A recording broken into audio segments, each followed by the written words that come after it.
Mesdames et messieurs, très chers amis, vous tous que nous regardez à travers cette chaîne Moutiri TV, nous sommes très heureux de votre attachement, mais également de tout ce que vous nous faites, en tout cas comme remarques et suggestions pour que nous puissions vous rendre un très bon travail. Aujourd'hui, nous recevons pour vous monsieur Paulin Mbumba, qui est le communicateur du parti politique l'Union de Républicains et c'est République du Congo qui est basé ici à Kinshasa. En tout cas, nous parlons avec lui le processus électoral, comme vous le savez. D'un côté, ce processus est bloqué par le fait que jusqu'aujourd'hui, nous manquons les animateurs au niveau de l'Assemblée, au niveau de la CENI, jusqu'au maintenant. Et en tout cas, les choses sont en train de beaucoup traîner de l'autre côté. Là, les confessions religieuses sont incapables de nous donner aujourd'hui le candidat président de la CENI. Alors, de l'autre côté, ce sont des suggestions qui sont en train de tomber de part et d'autre. Justement, nous prenons par exemple Fayoulou et Mouzito qui se disent de la Mouka en tout cas, et il n'existe que le consensus autour de la loi électorale avant d'aller aux élections. Mais de l'autre côté aussi, il y a les opposants, je peux dire ainsi, l'opposition radicale qui est entre les mains, en tout cas de Robert Luyeye, que vous connaissez très bien, en tout cas qui prône le respect de l'accord cadre d'Addis Abeba. Alors, qui dit vrai entre ces deux partis, mais également l'Union sacrée qui est au pouvoir et qui amène tout le monde directement aux élections 2023, entre ces trois parties prenantes au conflit, comme ils le disent, qui disent au vrai. En tout cas, je me tourne du côté de M. Paulin, qui est le communicateur de l'Union des Républicains. Monsieur Paulin, bonjour. Bonjour. Pour aller tout droit au but, aujourd'hui, les voix s'élèvent justement. Il y en a qui parlent de consensus avant d'aller aux élections. Il y en a l'Union sacrée qui nous fixe directement cap 2023. En tout cas, selon le dire du chef de l'État au niveau du sommet, disons au niveau des Nations Unies, vous réclamez justement le respect de l'accord d'Addis Abeba. Qui dit vrai? Qui dit vrai, c'est l'Union des Républicains, parti politique de l'opposition radicale, qui est dirigé par M. Norbert Luyeye Binzunga. La question que vous m'avez posée, qui dit vrai, j'insiste que c'est l'Union des Républicains qui dit vrai. En quoi est-ce que vous dites vrai? La crise n'est plus à démontrer que notre pays traverse une crise politique et sécuritaire. D'où la meilleure façon ou le meilleur moyen de résoudre la crise que traverse notre pays, qui mine la République démocratique du Congo, c'est à travers un dialogue. Pas n'importe quel dialogue, mais un dialogue franc et sincère, global, inclusif, issu de l'accord cadre d'Addis Abeba et la résolution 2098. Pour des raisons qui sont simples. Aujourd'hui, nous avons suivi minutieusement, avec beaucoup d'attention, les discours de M. Félix à New York. Lui-même a reconnu qu'on ne peut pas aller aux élections sans pour autant qu'il y ait la paix à l'est du pays. Il a fait un discours indirect. Il a conditionné les élections de 2023 au retour de la paix à l'est du pays. Mais je regrette, parce que même les membres de son parti n'arrivent pas à décortiquer ce que M. Félix voulait tout simplement dire aux Congolais et dans le monde entier. Monsieur Félix, qu'est-ce qu'il voulait dire? Monsieur Félix, loin de moi de réciter tout ce qu'il a dit, mais je vais seulement prendre ce qui est intéressant en tant que politique. Parce qu'un homme politique peut faire un discours de 30 à 40 minutes où il peut utiliser 200 ou 300 phrases, peut-être 2 ou 3 phrases seulement, qui est important. Nous, cette technique, nous avons été apprise par M. Norbert Luyeye. M. Félix parle des élections en 2023, une élection inclusive. Or, aujourd'hui, c'est pratiquement impossible, difficile, voire même impossible d'organiser des élections inclusives. C'est là où l'expression consensus est venue. En d'autres termes, c'est quoi le consensus? Parce que le Congo aime beaucoup utiliser le terme qui floue parfois la population. Parce que nous avons une population ou un peuple immature sur le plan politique. Nous, au sein de l'Union des Républicains, nous avons toujours été clairs dans nos discours. Le pays est bloqué. On ne peut pas aller aux élections en 2023 voulu par ceux qui nous dirigent. La proposition de l'Union des Républicains, c'est le dialogue politique issu de l'accord cadre d'Addis Abeba et la résolution 2098. C'est le dialogue en lieu et place de bloquer, de continuer à bloquer la machine, parce que c'est prouvé noir sur blanc que les confessions religieuses ont bloqué eux-mêmes la convocation de la plénière au niveau de l'Assemblée nationale, à travers leur PV de carence qu'ils ont tous signé, remis entre les mains de M. Mbosso, citoyen Mbosso. Eux-mêmes ont bloqué la convocation de la plénière. Or, la plénière a pour mission ou l'objectif, c'est de valider le mandat du président qui sortira des confessions religieuses et qui dirigera la CENI. Donc, ils ont bloqué eux-mêmes cette convocation. C'est là où nous disons, tout est bloqué. Or, on ne peut pas continuer de blocage en blocage. Il faut débloquer, dégraisser la machine qui est bloquée. L'Union des Républicains est venue avec une recette qui date même, qui se trouve même dans notre constitution. Parce que l'accord cadre, beaucoup pensent que c'est une invention de l'Union des Républicains. Non, l'accord cadre d'Addis Abeba, c'est un traité international, conformément à la constitution de la République démocratique du Congo, à son article 215. Donc, ce n'est pas une invention de l'Union des Républicains et alliés, mais c'est constitutionnel. Même le dialogue dont l'Union des Républicains prône, c'est constitutionnel. Or, nous avons vu, depuis la signature de cet accord, M. Kabila ne faisait que fuir la mise en œuvre de cet accord en organisant des concertations. Entre autres, nous avons vu les concertations de tristes mémoires de Kodjo. Encore, des concertations de la Senko, de tristes mémoires, qui a plongé davantage notre pays dans la boue à cause du non-respect de la Constitution, parce que l'article 215 se trouve dans la Constitution. Et M. Félix prétend diriger ce pays.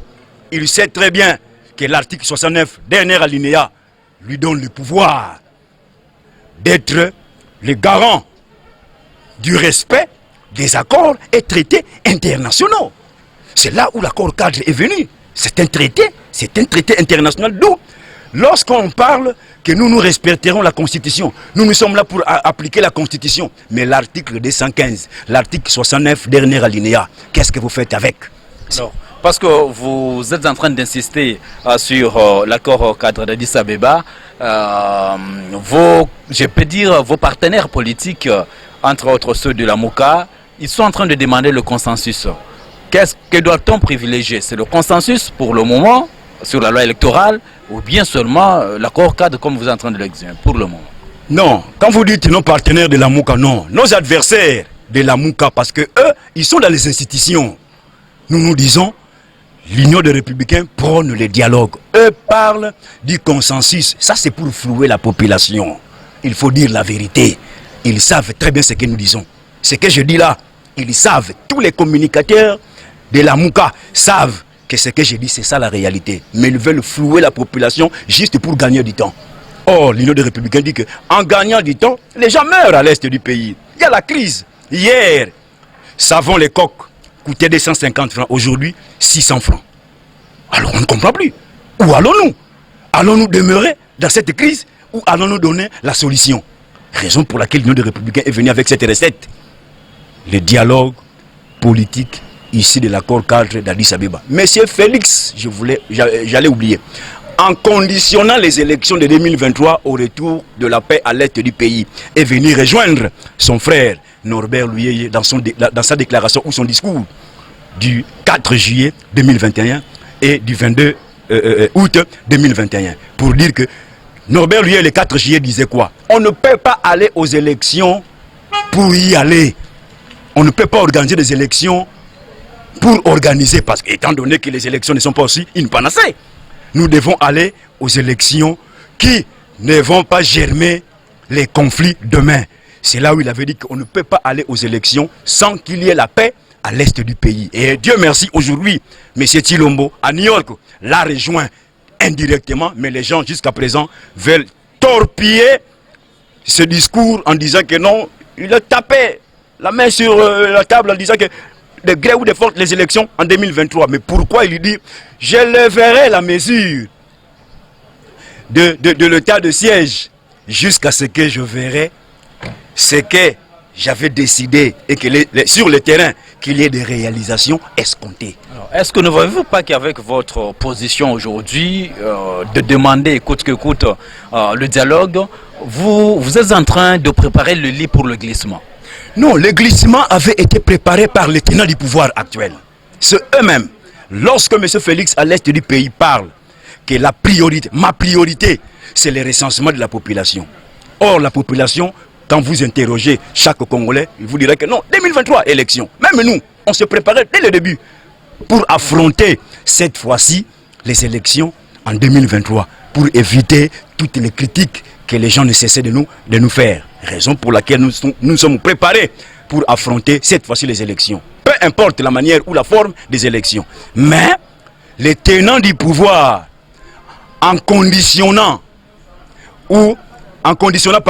les élections au recensement, leur priorité, même le président Bahati Lukwebo et M. Mbosso de l'Assemblée nationale, dans leur discours de clôture au mois de mars, ils avaient dit quoi? La priorité, c'est le recensement et l'identification de la population.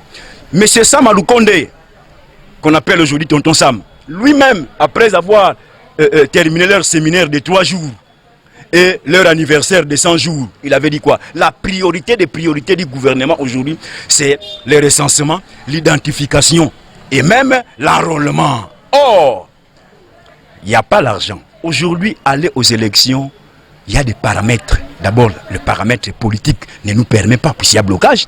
Et le paramètre économique. Aujourd'hui, s'il faut se poser la question, combien le gouvernement, depuis que M. Félix est là, combien on a déjà mis de côté comme somme pour l'organisation de futures élections?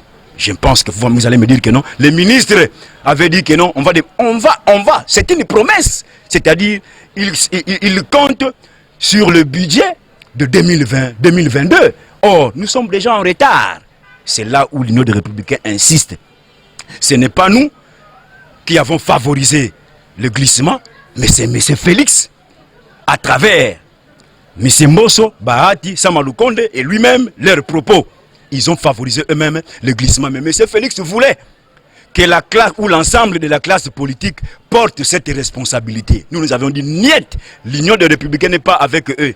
Nous sommes de l'opposition radicale, nous jouons notre rôle. Alors maintenant, qu'est-ce que vous êtes en train de faire concrètement pour faire comprendre qu'il est important et utile que le respect, que le dialogue tant réclamé par vous ait lieu au temps, en tout cas convenable, pour éviter le glissement? Un homme politique, et surtout celui qui est dans l'opposition, n'a qu'une seule voix ou un seul canal pour parler. Il faut parler, il faut se prononcer. Vous ne pouvez pas rester à la maison, dire que non, moi je veux le dialogue, moi je veux le dialogue. Non, il faut sortir et parler, les gens vont vous écouter. S'ils n'écoutent pas, c'est qu'ils sont contre au retour de la paix dans notre pays. Mais nous savons que le pays traverse une crise grave. Et surtout, le social des Congolais. L'Union des Républicains ne cesse de parler.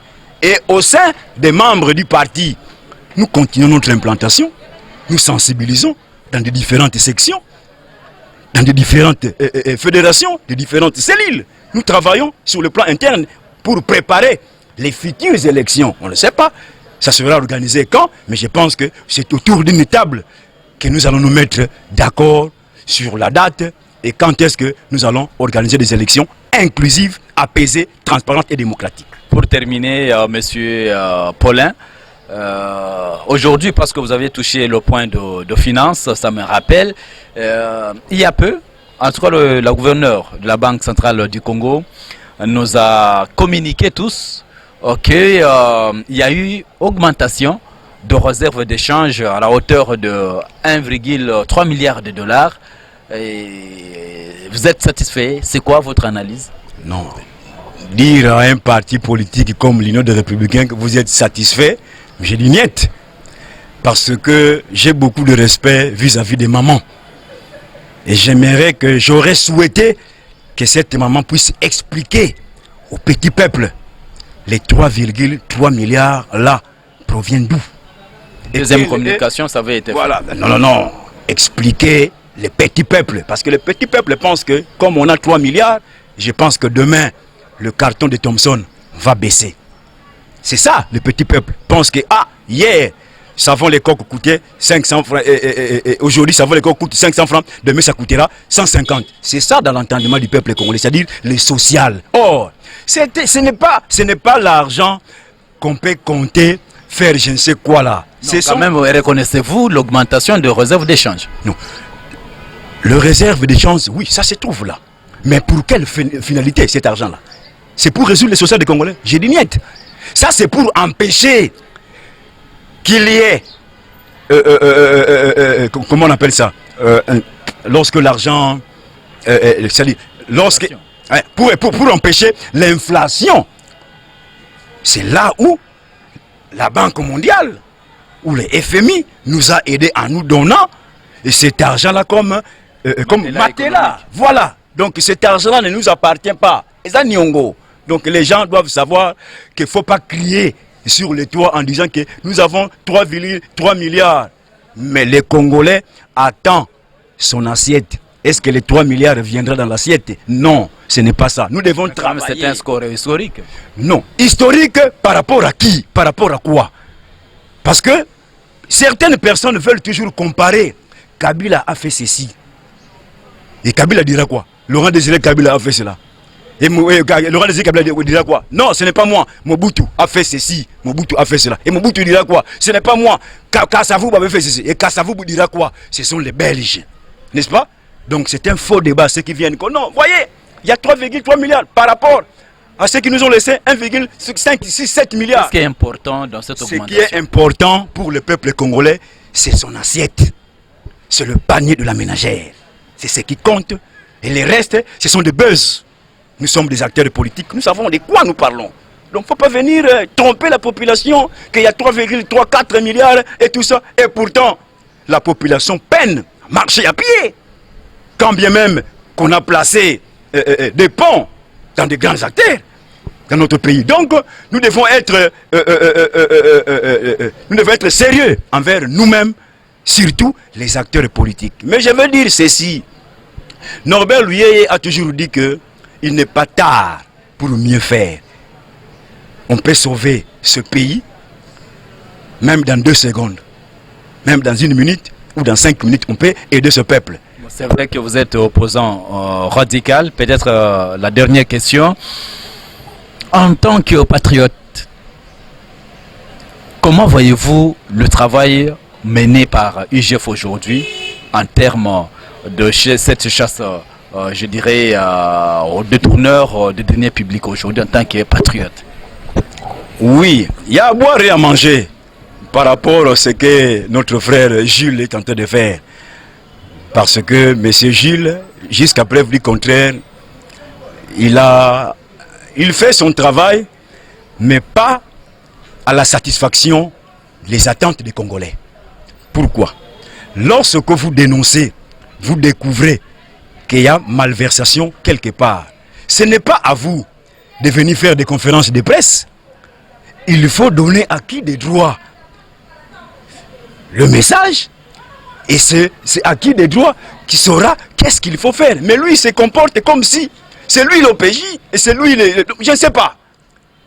Et puis, lorsqu'on arrête quelqu'un qui a volé, est-ce que l'argent là est retourné au trésor public? C'est là aussi le problème.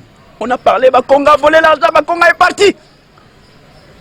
Les Kapiamba, on parlait 2 millions dans une mallette à Brazzaville. Mais lorsque M. Bakonga est venu ici, c'était autre chose. Même s'il est en prison. Donc vous n'approuvez pas ce travail? Ce travail, d'abord Gilles Alinguetti, d'abord l'IGF ne date pas d'aujourd'hui. L'IGF existe peut-être avant que je ne sois né. Mais pourquoi ça n'avait pas eu l'écho comme aujourd'hui? Bon, cela dépendait de ceux qui étaient au pouvoir à cette époque, qui ne voulaient pas peut-être médiatiser Gilles Alinguetti ou l'IGF. Et Félix est venu, il a médiatisé l'UGF. Bon, il fait son travail, mais pas à la satisfaction des attentes de la population. Donc, lorsqu'on vole l'argent, il faut remettre l'argent volé. Et avec des libellés. On doit avoir des preuves. Sans cela, bon, je ne sais pas. Donc, ce n'est pas à moi de dire qu'il fait bien ou il fait mal. Non. Moi, une seule chose que je demande à l'UGF, il doit être cohérent vis-à-vis de lui-même. Merci beaucoup, très chers internautes. Je rappelle que vous nous suivez sur Dodo TV, en tout cas votre chaîne que vous aimez très bien. Continuez à nous faire confiance et nous également, nous allons continuer à vous rendre service tel que vous le voulez par rapport aux plusieurs actualités telles qu'elles prévoient ici chez nous en République démocratique du Congo. Je dis merci à Moron Zambé pour la réalisation de cette émission, mais également à celui, en tout cas, qui était bien ce programme, Dodo Moutiri. Je vous salue et nous allons nous retrouver très très prochainement. Ciao.